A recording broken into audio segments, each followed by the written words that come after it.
Good morning मेरे प्यारे बच्चों। आज हम लोग प्रैक्टिस सेट 2 2020 का देखो खंड 6 तक हो गया था। इसका हम लोग खंड 7 आज हल करेंगे। तो देखो ये सवाल क्या कर रहा है कि मैं सवाल पढ़ देता हूँ कि एक रेलगाड़ी 360 किलोमीटर की दूरी एक समान चाल से तय करती है तथा उसी चाल में यदि 5 किलोमीटर प्रति घंटा अधिक होती तो वह उसी यात्रा में 1 घंटे कम समय लेता। तो रेलगाड़ी की चाल याद कीजिए। तो हम लोग निकाल लेते हैं बाबू मेरे कि माना रेलगाड़ी की चाल, रेल गाड़ी की चाल बराबर x किलोमीटर प्रति घंटा मान लेते हैं, x किलोमीटर प्रति घंटा मान लेते हैं। और यहां से आपको जो है दूरी दिया गया है। अब दूरी कितना दिया है? दूरी जो दिया है वो दिया है 360 किलोमीटर दिया है। यही दूरी तय करेंगे ना। तो इस स्थिति में देखो, और इसकी बात कह रहा है कि जब 5 किलोमीटर प्रति घंटा की वृद्धि कर देते किसमें? चाल में। तो देखो सबसे पहले अगर हम लोग प्रथम स्थिति प्रश्नानुसार, या फिर आप लिख सकते हो रेलगाड़ी की चाल में 5 किलोमीटर की वृद्धि करने पर, 5 किलोमीटर प्रति घंटा की वृद्धि करने पर चाल क्या हो जाएगा? x प्लस 5 किलोमीटर प्रति घंटा, इतना हो जाएगा। देखो कहीं भी समस्या होगा तो आप कमेंट के माध्यम से हमें बता देना कि यहाँ पे दिक्कत हो रही है। ओके, तो इतना हो जाएगा आपका। अब देखो हम लोग क्या करेंगे बाबू, तो यहां से हो गया। अब हम कहेंगे प्रश्नानुसार। प्रश्नानुसार तो देखो जब प्रश्नानुसार लिखोगे तो प्रथम स्थिति, तो देखो प्रथम स्थिति में क्या कह रहा है? प्रथम स्थिति में कह रहा है कि चाल कितनी थी? इतना। तो ये हो जाएगा समय इक्वल टू कितना होता है बाबू? दूरी बटे चाल। तो दूरी कितना है? 360 और चाल कितना है? x। ये कितना हो जाएगा? हावर। समय निकाल रहे थे क्योंकि किलोमीटर ऐसे लिखते हैं ना, एक किलोमीटर है और नीचे किलोमीटर प्रति घंटा है, तो किलोमीटर से किलोमीटर कैंसिल हो जाता है, ये हावर आ जाता है। ओके, अब देखो द्वितीय स्थिति में क्या हो जाएगा? द्वितीय स्थिति में तो ये भी वही है ना कि समय इक्वल टू 360 बटे एक्स प्लस 5 हो गया। चाल अब कितना हो गया? एक्स प्लस 5 हावर बट मतलब 360 बटे एक्स प्लस 5 हो गया, हावर में हो गया। अब देखो हमें ध्यान क्या देना है कि यहाँ पे क्या था? जब x किलोमीटर प्रति घंटा, चाल सिर्फ x था, तो हमें कितना दूरी 360 ही तय करना था। तो समय जो भी लगा हो, लेकिन हम लोग अगर चाल को अपने बढ़ा देंगे मेरे बाबू, तो आप समझो कि अगर हम लोग ज़्यादा स्पीड से जाएंगे तो कहीं भी पहुंचने में कम समय लगेगा, और यदि कम स्पीड से जाएंगे तो ज़्यादा समय लगेगा।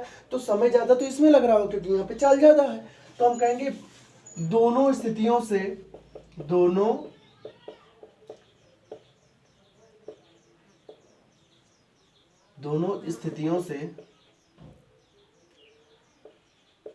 ठीक है, दोनों स्थितियों से आपको क्या मिल जाएगा? बड़े वाले से घटा दो 360 बटे एक्स माइनस 360 बटे एक्स प्लस 5 इक्वल टू 1। क्योंकि कह रहा है ना कि 1 घंटे कम समय लेता है, तो ये हो गया, सभी समय ही है। तो देखो आप यहाँ पे क्या कर लो मेरे बाबू, एलसीएम निकाल लो। तो ये हो जाएगा एक्स स्क्वायर प्लस 5x, इधर हो जाएगा 360x, और इधर हो जाएगा जब माइनस 5 का गुणा होगा 5 शून्य शून्य, माइनस नहीं होगा प्लस होगा, 5 शून्य शून्य 5 छक 30 और 5 3 15 3 18 और माइनस 360x हो जाएगा इक्वल टू 1। अब देखो 360x से 360x क्या हो जाएगा? आपका कैंसिल हो जाएगा, और बचा क्या मेरे बाबू? ये बच गया आपका एक्स स्क्वायर प्लस 5x, ये उधर चला गया, और यहाँ पे बचा कितना? 1800। इसको आप इधर ले आओ तो x square plus 5x minus 1800 बराबर 0। अब ये आपका द्विघात समीकरण मिल गया। इस द्विघात समीकरण को हल करके हम अपने आंसर को निकाल सकते हैं। ओके ओके, अब देखो हम लोग यहाँ से निकाल लेते हैं। आप देखो यहाँ से श्रीधराचार्य फार्मूला आपको सबको पता होगा। ये श्रीधराचार्य होता है क्या? x equal to minus B plus minus under root B square minus 4ac upon two ये एक फार्मूला होता है, सभी लोग जानते ही होंगे। तो देखो इस फार्मूले से हम लोग निकाल लेते हैं कैसे, तो x equal to minus B, तो b की जगह 5 है तो -5 हो गया, और plus minus under root B का स्क्वायर मतलब 5 का स्क्वायर 25 हो जाएगा, माइनस और देखो एक माइनस इसके साथ सी वाला ये प्लस हो जाएगा, तो 1800 और एक की वैल्यू क्या है यहाँ पे 1 है, तो 1872 हो जाएगा, और बटे 2 गुणे 1 ही होगा। तो यहाँ से अगर आप निकालते हो तो x equal to -5 plus minus under root 7225 और बटे कितना 2। इसे हल करते हो -5 प्लस माइनस 85, क्योंकि 7225 का क्या होता है वर्गमूल 85 होता है, और बटे 2 इतना आ जाएगा मेरे बाबू।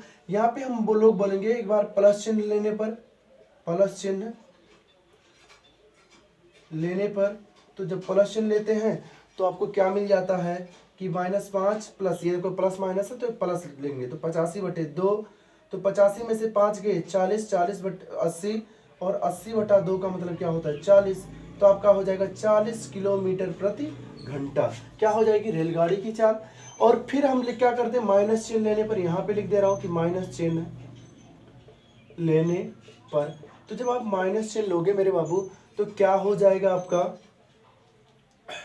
-5 माइनस 85 बटे 2, तो ये कितना 85 और 5 90 माइनस में बटे 2, और ये हो जाएगा -45।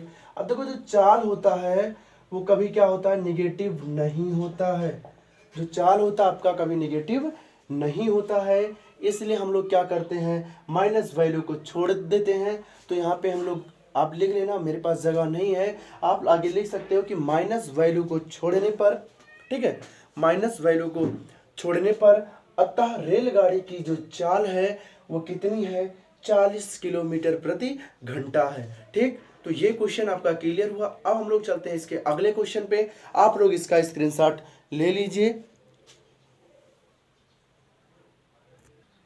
ठीक, अब देखो आगे जो अगला सवाल है इसी का अथवा करके सवाल था। अब अथवा करके सवाल क्या है कि 1/x+4, ठीक, -1/x-7 इक्वल टू 11/30। अब देखो x is not equal to -4,7, मतलब ये नहीं होना चाहिए, बाकी x की वैल्यू कुछ भी आ सकती है लेकिन ये ना आए। तो देखो यहाँ से हम लोग हल कर लेते हैं, कैसे हल करेंगे, तो देखो हल कर लेते हैं। देखो यहाँ पे एलसीएम ले लेते हैं x+4 और x-7, तो यहाँ पे x-7 का गुणा हो जाएगा, और ये माइनस लगाओगे x, और ये माइनस उधर माइनस प्लस क्या हो जाएगा माइनस हो जाएगा बाबू, ये ऐसे जाएगा। और जब आप कोष्टक ये प्लस रहेगा, लेकिन जब आप कोष्टक को तोड़ते हो तो अंदर के चिन्ह बदल जाते, तो ये प्लस में था तो माइनस हो जाएगा। ओके, इतना हो जाएगा, इक्वल टू क्या हो जाएगा 11/30। देखो x से x कैंसिल, तो 7 4 11 -11, और बटे में x² और -7x और +4x और -28। देखो इससे ये कैंसिल हो गया, -1 बचा। अब देखो 30 इधर आएगा तो -30 हो जाएगा, इक्वल टू x² उधर गया, 7x से 4x जाएगा तो -3x -28। अब सबको उधर भेज दो तो हो जाएगा x², ठीक है, -3x। 30 उधर जाएगा तो 28 में से 30 जाएगा, +2 बचेगा, इक्वल टू क्या हो जाएगा 0 हो जाएगा। ठीक है, अब हमें इसको भी क्या करना है तोड़ना है कि गुणा करने पर 2 आवे और जोड़ने पर -3 आवे। तो हम कर लेते हैं कि x² -2x -x + 2 equal to 0। अगर हम लोग यहाँ पे x कॉमन लेते हैं तो x - 2 बचा, यहाँ पे -1 कॉमन लेते हैं तब भी x - 2 बचा, इक्वल टू 0। तो देखो यहाँ से क्या हुआ, एक कोष्टक में x - 1 और दूसरे में x - 2 इक्वल टू 0 ये मिला। तो यदि क्या हो गया कि x - 1 इक्वल टू 0, तो x बराबर कितना 1, तथा x - 2 इक्वल टू 0 है, तो x बराबर आपको क्या मिल जाएगा 2 मिल जाएगा। तो x की वैल्यू जो आपको मिला वो x इक्वल टू की मिल गया 1,2, मतलब 1 और 2 मिल गया। तो यहां से क्या हुआ आपका ये भी सॉल्व हो गया, 1 और 2 इसका आंसर आ गया है। तो ठीक है, हम लोग अब अगले क्वेश्चन पे चलते हैं। आप लोग इसका स्क्रीनशॉट ले लो जैसा कि आप लिख सको, और इसको आप बार बार क्या करना दोहराते रहना, जिससे कि कोई दिक्कत ना हो, क्योंकि ऐसा सवाल बोर्ड में आना फिक्स है कि इस प्रकार से सवाल आपको पूछा जाएगा। तो आप लोग क्या करो, इसको दोहरा लेना। ओके, बाकी कोई भी दिक्कत होती है, हमारा मोबाइल नंबर है, कमेंट के माध्यम से बता सकते हो, या फिर आप कॉल करके पूछ सकते हो कि सर ये कैसे होगा, आपने बताया तो मैं आपको सेटिस्फाइड कर दूंगा। ओके, अब इसका आप लोग स्क्रीनशॉट ले लो, फिर हम लोग अगले क्वेश्चन पे चलते हैं। मेरे प्यारे बच्चों, देखो क्या कह रहा कि अगला क्वेश्चन जो आपसे कह रहा कि एक त्रिभुज खींचिए जिसकी भुजा 5 सेंटीमीटर, 6 सेंटीमीटर तथा 7 सेंटीमीटर है, और एक अन्य त्रिभुज की रचना कीजिए जिसकी भुजाएं पहले बने त्रिभुज की संगत भुजाओं की 3/5 गुनी है। तो कोई दिक्कत नहीं है, बहुत ही आसान क्वेश्चन है, सिर्फ आप देखो। और देखो, हर चैप्टर में रचनाएं पूछा जा रहा है, तो आप ध्यान से समझ लेना, बहुत ही आसान है। तो सबसे पहले आप जो भी जिसमें सबसे बड़ी भुजा उसी को ले लो, क्योंकि आसान रहेगा, बाकी किसी को ले सकते हो। तो हम कहते हैं कि 7 सेंटीमीटर का एक रेखाखंड ए बी खींचते हैं। 7 सेंटीमीटर का एक रेखाखंड ए बी खींचते हैं। ये कितना हो गया? 7 सेंटीमीटर। ओके, अब बचा मेरे पास 5 और 6।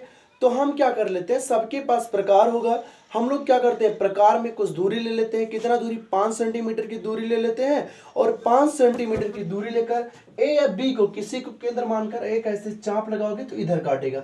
बट ये पता होना चाहिए कि हम किसको केंद्र मानकर कितनी दूरी लिए थे। जैसे हमने कहा ना कि ए को केंद्र मानकर हमने एक काटा, कितने की? 5 से काटा। फिर बी को केंद्र मानकर आप 6 वाले से काट, तो इन दोनों को ऐसे काटेगा, और जहां पे काटेगा वहां से आप बी को मिला देना और ए को मिला देना। अब इधर से आप कितने से काटे थे?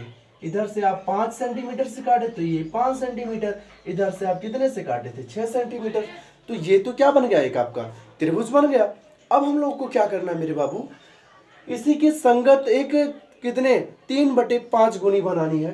तो देखो 3/5 गुनी का मतलब है, अगर 5 से भाग करोगे तो 1 से कम आएगा, अर्थात जो भी त्रिभुज बनेगा वो इससे छोटा बनेगा। तो इसको बनाने से पहले हम लोग क्या करते हैं, हमेशा एक न्यून कोण खींचते हैं। न्यून कोण क्या होता है? हम कहते हैं न्यून कोण वह कोण होता है जो क्या हो, 90 से कम हो। तो मान लेते हैं हमने AX एक न्यून कोण खींचा बिंदु A से। अब इसके बाद हम कहेंगे इस न्यून कोण पे हम लोग, इसमें दो 3 और 5 है, सबसे बड़ा क्या है? 5। तो हम कहेंगे 5 बराबर खंडों में इसको विभाजित कर देंगे, A1, A2, A3, A4 और A5। 5 बराबर खंडों में हम लोग क्या कर दिए, इसको विभाजित कर दिए। विभाजित करने के बाद हमें क्या ध्यान देना है कि जो A5 होता है उसको B से क्या करते हैं, मिला देते हैं। मतलब जो बटे में होती है संख्याएं, उसको हम लोग क्या करते हैं, मिला देते हैं। A5 से हमने मिला दिया, तो ये आपको हो गया BA5 हो गया एक रेखा। अब हमें क्या करना है, 3 यहाँ पे ये है, तो हम कहते हैं कि जो A5 B के समांतर एक रेखा खंड खींचते हैं। कहां से? A3 से खींचते हैं। तो कैसे खींचा जाएगा उसे ध्यान देते हैं। तो आप प्रकार की नोक ऐसे रखोगे यहाँ पे, और पेंसिल कुछ भी दूरी लेकर आप ऐसे कट मारोगे। आप ऐसे प्रकार से एक कट मारोगे। कट मारने के बाद उसी दूरी से कम ज्यादा नहीं करोगे। प्रकार की नोक यहाँ पे रखे थे, यहाँ पे रखोगे 3 पे, और यहाँ से भी ऐसे कट मारोगे। हो गया कट। कट मारने के बाद क्या होगा, आप इस प्रकार की जो चाप की लंबाई थी ऐसे प्रकार रख करके यहाँ पे प्रकार की नोक, यहाँ पे पेंसिल की नोक से दूरी ले लोगे, और इसी दूरी से आप इस पे भी कट मार दोगे। अब कट मारने के बाद 2 बिंदु मिल गए, ये और ये, आप ऐसे मिला दोगे इन दोनों को। ओके, अब मिल गया। मिलने के बाद यहाँ पे कोई बिंदु C बन गया ये। ओके, अब क्या करना, मेरे तो त्रिभुज ये है, हम कहेंगे बिंदु C से B, और मान लेते हैं ये आपका D है, तो B और D के समांतर एक रेखा खींचते हैं। तो यहाँ पे सेम कंडीशन, कोई दूरी लेकर आप यहाँ भी एक चाप लगाओ, उसी दूरी से, जितनी दूरी लेकर आप यहाँ से चाप लगाओगे उसी दूरी से आप यहाँ से भी चाप लगाओगे। और फिर आप क्या कर लोगे, चाप की ऐसे लंबाई ले लोगे और इससे यहाँ पे रख के ऐसे कट कर दोगे। यहाँ जैसे यहाँ से इसकी लंबाई ले ले, फिर यहाँ से उसी लंबाई से कट कर दोगे, और कट करने के बाद आप ऐसे मिला दोगे। ओके, आप इस तरीके से मिला दोगे। मान लेते हैं ये कहाँ पे मिल गया, ई पे। तो अब यही आपका त्रिभुज ACE बन गया क्या, ABD का 3/5 गुना बन गया। ओके मेरे बाबू, तो अगर रचना लिखना तो आप कैसे लिखो रचना, तो हम कहेंगे सर्वप्रथम ध्यान देना, समझ लेना, हमने क्या किया, रचना सिर्फ देख के, जैसे जैसे हम लोग किए रहते हैं रचना वैसे वैसे करते हैं।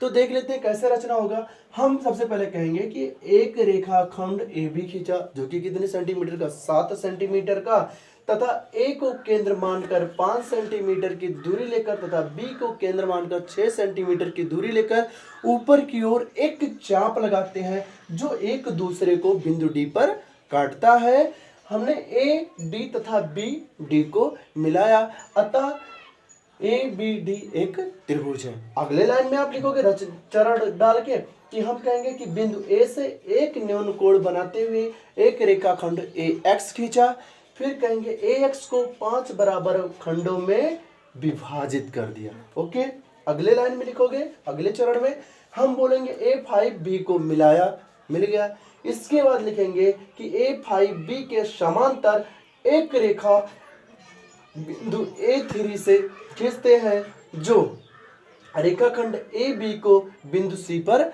प्रतिच्छेद करता है। ओके, फिर कहेंगे बिंदु सी से बिंदु बी डी के समांतर, रेखाखंड बी डी के समांतर एक रेखा खींचते हैं जो रेखाखंड ए डी को बिंदु ई पर प्रतिच्छेद करता है, अतः त्रिभुज ए ई सी ही त्रिभुज बी डी का 3/5 गुना त्रिभुज है, अभिष्ट त्रिभुज है। तो इस प्रकार से आप रचना लिख लेना, और चित्र मैंने बना दिया, और रचना आप बना के लिख सकते हो अपने आप से। ओके, अब हम लोग चलते हैं आगे इसके अगले क्वेश्चन पे। अब देखो इसका अगला क्वेश्चन क्या कह रहा है, अगला देखते हैं। बाबू मेरे कह रहा है कि 4 सेंटीमीटर, आप लोगों के पास अंशाल होगा ना, देखो मेरे पास है यही अंशाल मैं पढ़ा रहा हूँ ना, आंसर गलत है बट मैं आपको सवाल सही दूंगा, देने का प्रयास करूंगा, ठीक है। तो यहाँ पे आपके सवाल है, देख लेना। तो हम लोग देख रहे हैं कि कह रहा है कि 4 सेंटीमीटर त्रिज्या के एक वृत्त 6 सेंटीमीटर त्रिज्या के एक संकेंद्रीय वृत्त के किसी बिंदु से एक स्पर्श रेखा की रचना कीजिए और उसकी लंबाई भी ज्ञात कीजिए, परिकलन से इस माप की जांच कीजिए। कोई दिक्कत नहीं है, तो हम लोग कर सकते हैं। देखो हम सबसे पहले आप कोई त्रिज्या लेकर आप 6 सेंटीमीटर का एक वृत्त खींच दो या 4 का खींच दो। ऐसे हमने क्या कर दिया, 4 सेंटीमीटर का एक वृत्त खींच दिया। फिर इसके बाद क्या करना है, केंद्र वही है क्योंकि संकेंद्रीय है, ये आपका 4 सेंटीमीटर हो गया। ओके, हम इसी को केंद्र मानकर 6 सेंटीमीटर की दूरी लेकर एक वृत्त की रचना और कर दिया। ओके,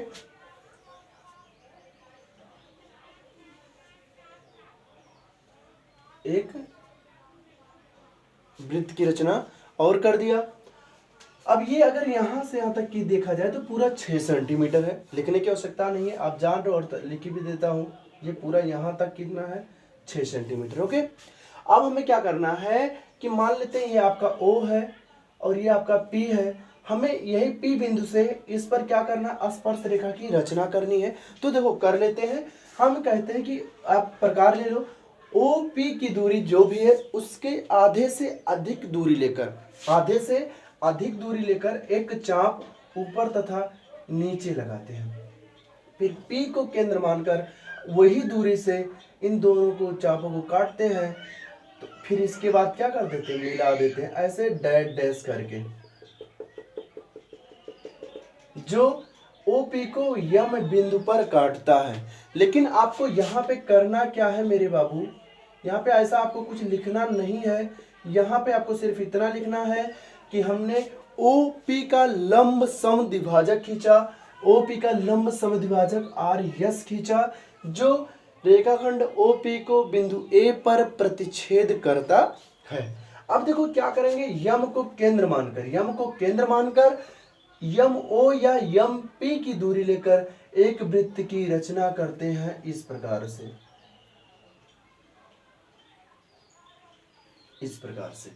हम यम को केंद्र मानकर यम P या यम O की दूरी लेकर एक वृत्त की रचना करते हैं, ठीक है, जो पहले वृत्त को U तथा V बिंदुओं पर प्रतिच्छेद करता है। हम कहते हैं कि V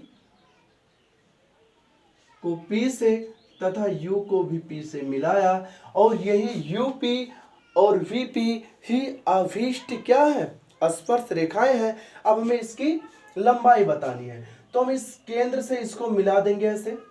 अब देखो हमने एक परिमेय पढ़ा है कि स्पर्श रेखा और त्रिज्या के बीच बना कोण 90 अंश का होता है। तो ये कितना हो जाएगा बाबू मेरे 90। तो हम मान लेते हैं, देखो ये त्रिभुज यहाँ पे लगा दे रहा हूं कि त्रिभुज OVP में कोण OVP बराबर 90 अंश, अर्थात ये समकोण त्रिभुज है। तो देखो यहां से यहां तक ये क्या है, वृत्त की त्रिज्या, जो कि ये भी 4 सेंटीमीटर, तो ये भी 4 सेंटीमीटर, क्योंकि चाहे जिस साइड वृत्त की त्रिज्या होगी 4 ही। अब देखो O और P की दूरी कितना है, 6 सेंटीमीटर, आपको सबसे पहले पता था। ठीक, तो यहां पे क्या कर लेंगे हम लोग, पाइथागोरस परिमेय लगा देंगे। पाइथागोरस परिमेय से तो ये क्या होता है कि कर्ण का स्क्वायर इक्वल टू होता है आधार का स्क्वायर और प्लस लंब का स्क्वायर होता है ना। तो कर्ण कितना है पूरा, जो कर्ण आपका ये हो गया, ये सभी लोग सोचते हैं ये तो आधार है, नहीं, अगर ये लंब है मेरे बाबू तो ये आधार होगा, कर्ण आपका ये होगा, क्योंकि क्या है 90 यहाँ पे आपका बन रहा है। ओके, तो कर्ण कितना है 6 का स्क्वायर, आधार कितना है 4 का स्क्वायर और लंब कितना है VP का स्क्वायर। तो अब VP ये हो जाएगा 6 चौक 36 और बराबर 16 और प्लस VP स्क्वायर। तो VP स्क्वायर इक्वल टू हो जाएगा 16 को इधर लाओगे तो 36 माइनस 16, तो VP का स्क्वायर हो जाएगा कितना 20। तो VP बराबर हो जाएगा अंडर रूट 20 इक्वल टू कितना 2√5 मात्रक या सेंटीमीटर। तो इस प्रकार से आपके स्पर्श रेखा की लंबाई आ गई। ओके, तो ये जो वीडियो है यहीं पे खत्म होता है आपका, क्योंकि ये सेट आपका खत्म हो चुका है।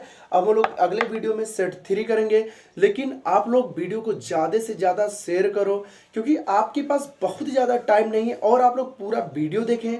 ठीक, कहीं भी दिक्कत हो तो उसके लिए तो हम ही हैं, लेकिन आप लोग जब देखोगे तभी तो पता लगेगा कि कहाँ दिक्कत है कहाँ नहीं दिक्कत है। तो आप लोग अच्छे हो, हंसते रहो, मुस्कुराते रहो और पढ़ते रहो। ओके, धन्यवाद आप सभी बच्चों का।